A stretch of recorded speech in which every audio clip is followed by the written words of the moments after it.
If there is any verse from the Bible, if there's any teaching of Jesus that everyone knows, whether they're Catholic or not, whether they're Christian or not, whether they've even been in a church or not. Hi, my name is Father Mike Schmitz, and this is Ascension Presents. This one is in Matthew chapter 7, where he says, "Stop judging, that you may not be judged." Jesus, while he said, "Do not judge, lest you be judged. Do not condemn, lest you be condemned," I don't think it means what you think it means. When Jesus is saying, "Do not judge," does he mean we cannot basically call balls and strikes? When Jesus says, "Do not judge," does he mean that we can't actually say, okay, that behavior is wrong or that behavior is right? And the answer is no. That's not what Jesus means. Not only does he say, remove the wooden beam from your own eye so that you can help remove the splinter from your brother's eye. That means you have to notice there's a splinter in your brother's eye and you want to help him. So we have that. But in the very same chapter, in the very same teaching, Jesus goes on to say, do not give what is holy to dogs. Do not throw pearls before swine. Well, you have to judge, or at least another word is, you have to assess, am I throwing pearls before swine? Or am I throwing or giving pearls to someone who actually will receive it? So there's a little bit of assessment going on. In the same chapter, chapter 7, he goes on to say, beware of false prophets who come to you in sheep's clothing, but underneath are ravenous wolves. He says, by their fruits you will know them. That basically says, a good tree bears good fruit and a rotten tree bears rotten fruit. This is one of those moments where Jesus is saying, yes, do not judge, do not condemn, but that does not mean we can't call balls and strikes. That does not mean we can't say this behavior is right and this behavior is wrong. In fact, as Christians, we have to.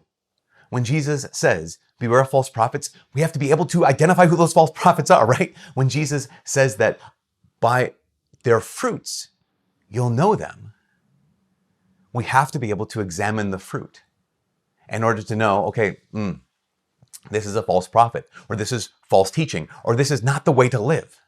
So again, when Jesus is saying do not judge, he is not saying that we cannot assess people's behavior. We also first must assess our own behavior. That's what the whole wooden beam in our own eye is. We have to first assess our own behavior. And we then have to assess others' behavior. We have to, by their fruits, still know them. We have to judge whether or not this is a true prophet, a false prophet. So that's what he is saying. But what must we not do? Well, it's very, very clear. Jesus is saying we ultimately can't judge hearts. What I mean by that is we ultimately can't condemn someone because we can see actions, but we cannot see hearts. So here is a person who maybe is doing the wrong thing. I can see their actions, but I'm in no place to condemn them. Why? Because A, I'm not God. B, because I'm not God, I don't know hearts.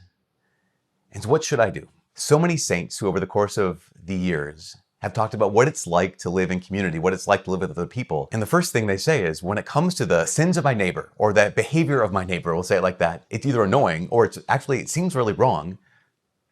The first thing to do is ask whether they're a person of goodwill or not. We have this phrase here on campus, we say, we want to fill the gap with trust. Here is a person's behavior, here's what they said, here's what they did, and it seems like, wow, that is really rude, or that is really wrong. First one to do is, okay, so let's fill the gap with trust. If this person is a person who I can normally trust, let me fill the gap with trust. There's a gap here because that behavior, that word they said seems kind of wrong or seems kind of like off, but maybe we could be encouraged to be curious.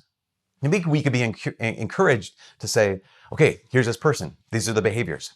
Those behaviors are wrong. Those behaviors are evil. Those behaviors hurt other people. Those behaviors go against God's commands. Why are they doing what they're doing? Can you explain to me? You said such and such a thing.